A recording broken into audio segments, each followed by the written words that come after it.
శ్రీపాదరాజం శరణం ప్రపద్యే. శ్రీ దత్తపురాణం చతుర్థ భాగం. సూత మహర్షి, జగదీశుడైన దత్తాత్రేయుడి చరితం వినిపించి మమ్మల్ని కృతార్థుల్ని చేశావు. ఆ వేళ సాక్షాత్కరించిన స్వామి మాకు సమర్థుడైన వక్తగా సర్వజ్ఞుడైన నిన్ను అందించి ఎంతో మేలు చేశాడు. ఎంత విన్నా ఇంకా వినాలనిపించే తీరులో నువ్వు చెబుతూ ఉంటే మా మనసులు ఇక దేనిని స్మరించటం లేదు. ఎంత విన్నా తృప్తి తీరటం లేదు. ఆకలి కొన్నవాడికి అన్నము, దప్పిక కొన్నవాడికి పానీయము అందిస్తే అధిక ఫలదాయకమని పెద్దల మాట.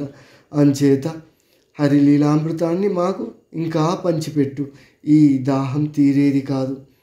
గురు శిష్యుల సంభాషణ ఏ తీరున సాగింది? దీపకుడు ఏమి అడిగాడు? వేదధర్ముడు ఏమి చెప్పాడు? సవిస్తరంగా తెలియజెప్పు. శౌనకాది మునుల అభ్యర్థనను విన్న సూతుడు సంబరపడి, అలాగే చెబుతాను, ఆలకించండి అంటూ కొనసాగించాడు.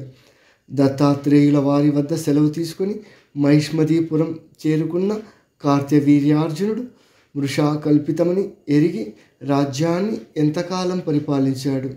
ఎలా పరిపాలించాడు? యజ్ఞయాగాదులు చేశాడా?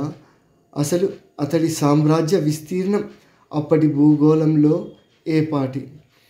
జైత్రయాత్రలు ఏమైనా చేశాడా? ఎవరెవరితో తలపడ్డాడు? ఎవరెవరిని జయించాడు? చివరకు అతడి కథ ఎలా ముగిసింది? ఇవన్నీ సందేహాలే గురుదేవా, తమరే తీర్చాలి అని దీపకుడు వేదధర్ముణ్ణి పాదాభివందనం చేసి మరీ అభ్యర్థించాడు. దానికి ఆ మహర్షి సంతోషించి వెనకటికి మైత్రేయుడు ఇలాగే అడిగితే పరాశర మహర్షి ఆ కథ అంతా వివరించాడు. అదే యథాతథంగా నీకిప్పుడు చెబుతాను, ఆలకించు అని వేదధర్ముడు అందుకున్నాడు.